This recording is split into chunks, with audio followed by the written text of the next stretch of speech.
As we continue our adventure through the world of the Universal Monsters in this month of monsters, we're taking a weird turn. This is kind of like the forgotten child of the Universal Monsters catalog.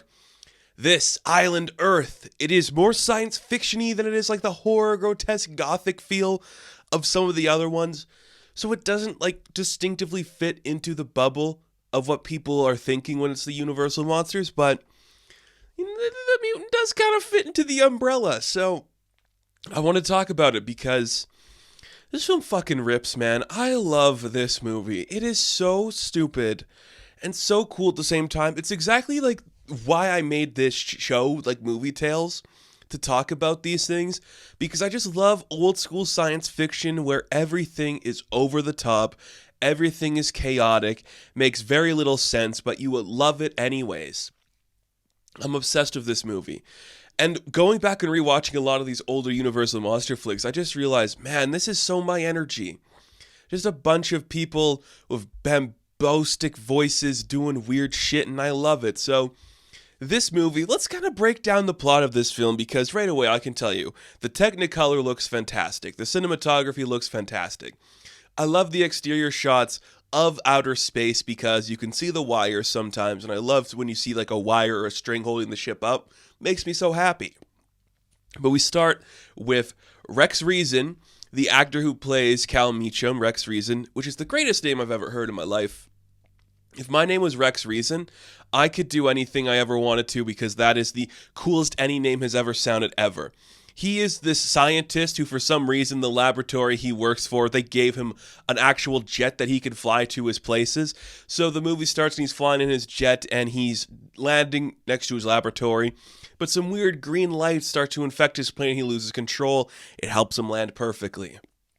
And because of that, some weird unknown entity sends him this weird like bead conductor. So the movie starts because this guy's plane is doing weird stuff. He's got the deepest voice you've ever heard out of anybody in the history of acting, and that is like the coolest thing in the world is his voice. Rex Reason, you talk like a genius. I love it. But he's got like this really stupid bead conductor, and the bead conductor is just this part of a big like conductor, whatever the hell, that you can build, and you get like this certain book that's not made of paper. The book itself is made of metal. You can flip it and you can build this weird device. I think they call it like an antenator or something, and what you build is this really stupid screen, and instead of buttons, it's got like a turning wheel and a triangle like FaceTiming device, and when you use the FaceTiming device, you get a hold of Exeter, and Exeter is this guy with a big head, and he's like, hey, you built the secret device that we were telling people to build. You're one of the elite people that we can choose to come on our secret mission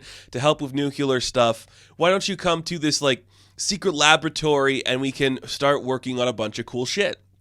And of course, being the guy Meacham is, he's like, well, how could I say no to that? Like, look at this weird thing they built that they destroyed with the same device that built it. I love this. I'm going to go to this lab. That is how this movie starts. The first 30 minutes of this movie are that, and this is like an 85-minute film.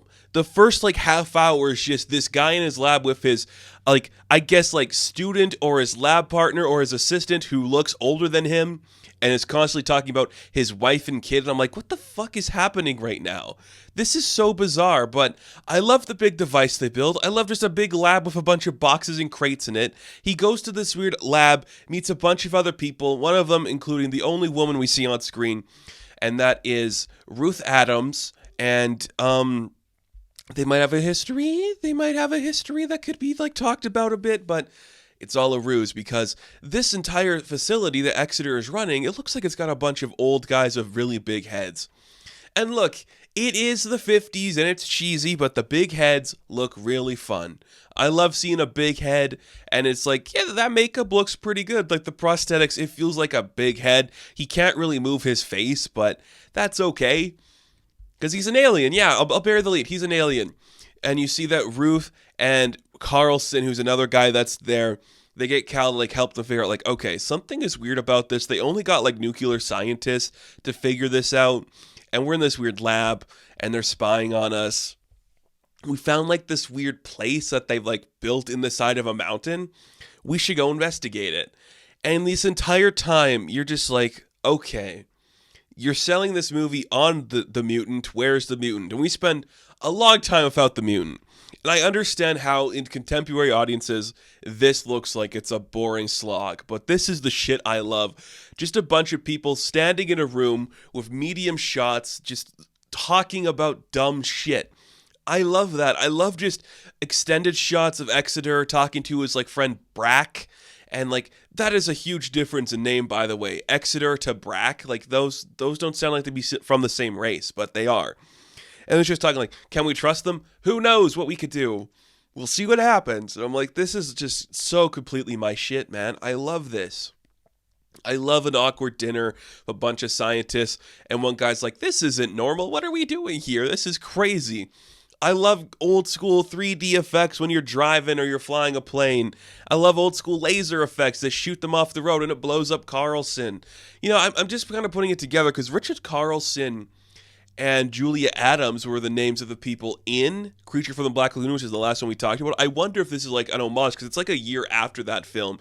If they're like, hey, we're going to name the characters after the actors in Creature because Universal needs another hit, and this is like our new generation. I doubt that's what's happening, but it could be, you know, it's a little too on the nose not to be what happened, you know? Either way, I love it. I think it is fun. So the big reveal is Exeter and his people. They have a spaceship. Meacham flies like an actual plane off the ground. It gets sucked up in a spaceship, and they're like, hey, you survived some really crazy trials. Everyone else is dead, so we're going to take you to Metaluna. And you're like, okay, that's fun. And again, this is about an hour into the movie. And it's, again, 85 minutes, and the first half hour, we see Meacham is deciding if he's going to go to this weird resort with Exeter. He gets there, the next little half hour is like, okay, this is weird. Something normal is not going on in this island. We gotta figure out what that is. And then it's like, boom, spaceship, we're off Earth in like 10 seconds. We get into space in 10 seconds. It's like, here, look out our big telescope. You can see the Earth moving behind us. It's not spinning, it's just moving. You can put on these weird jumpsuits, and we'll put like you in like a weird tube. I'm just starting to like, as now being like somebody who does critique film and stuff, I just have to imagine as like an actor where they're like, hey, you're going to stand on this one platform, and if you move slightly to the left or right, a tube's going to drop on you.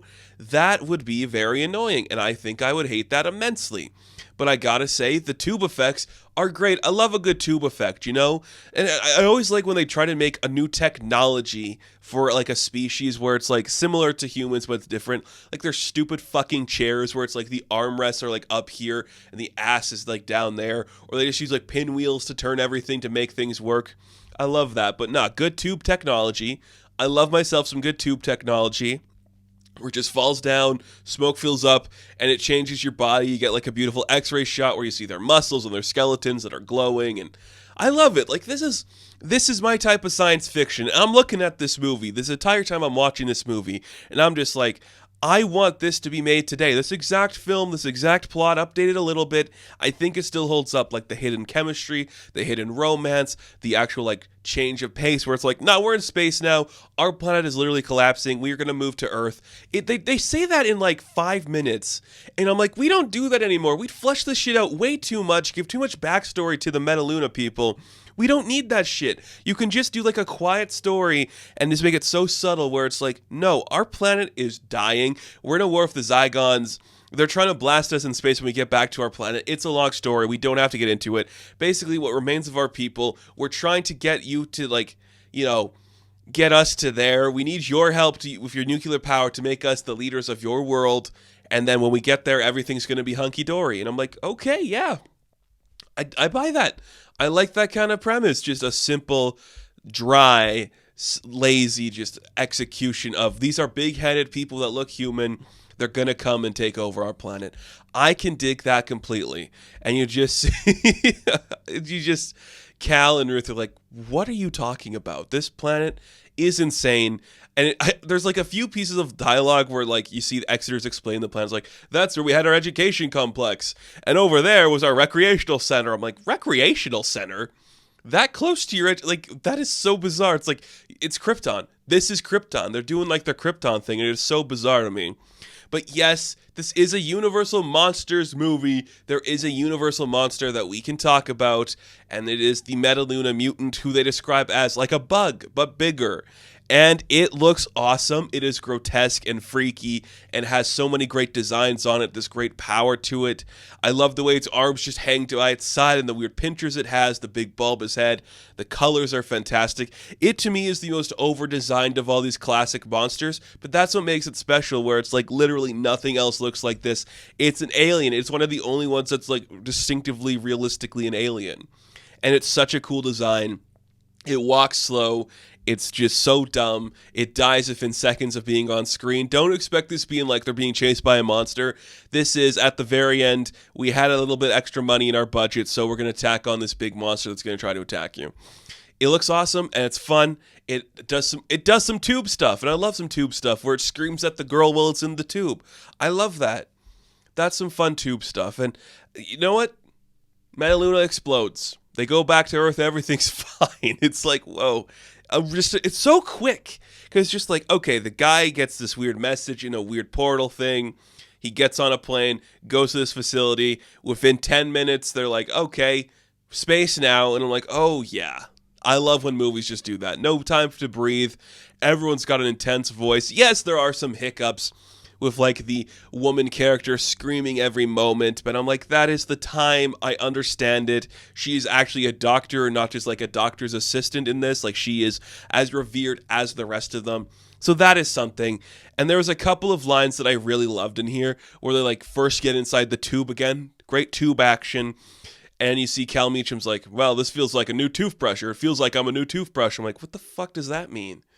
Like, when like it feels good on your teeth or something? It was weird. And then later on, we were trying to realize if they can trust Exeter, and he's like, I don't know about this Exeter, but I wouldn't trust my grandma in a place like this. Why? I love this movie. This is my kind of old school science fiction. Really dumb technology and just big hollow rooms. There's a bunch of people in dumb suits screaming at each other, telling you like why their planet's falling apart. Overly complicated science fiction that's not complicated at all, and a big dumb alien at the last second to just add tension. I love this. Like, this is my kind of thing. This Island Earth, which is a great title for any movie, just may be one of my favorites we've covered on this channel so far, Movie Tales. But man, that's a hard thing to do, because a lot of these old school sci-fis are fantastic. I highly recommend checking this one out. It's on YouTube. I watched it on YouTube. You can watch it on YouTube. A lot of these old movies are on YouTube. This is one of them. So that is going to do it for this rendition of Galactic Tales and this rendition of the Monster Month of Universal's Monsters. Thank you guys for watching this video. Be sure to like and subscribe to the channel. As always, you can check me out on Instagram, TikTok, and Twitter. And as always, I will catch you in the next one. Have fun. Stay safe. Good luck.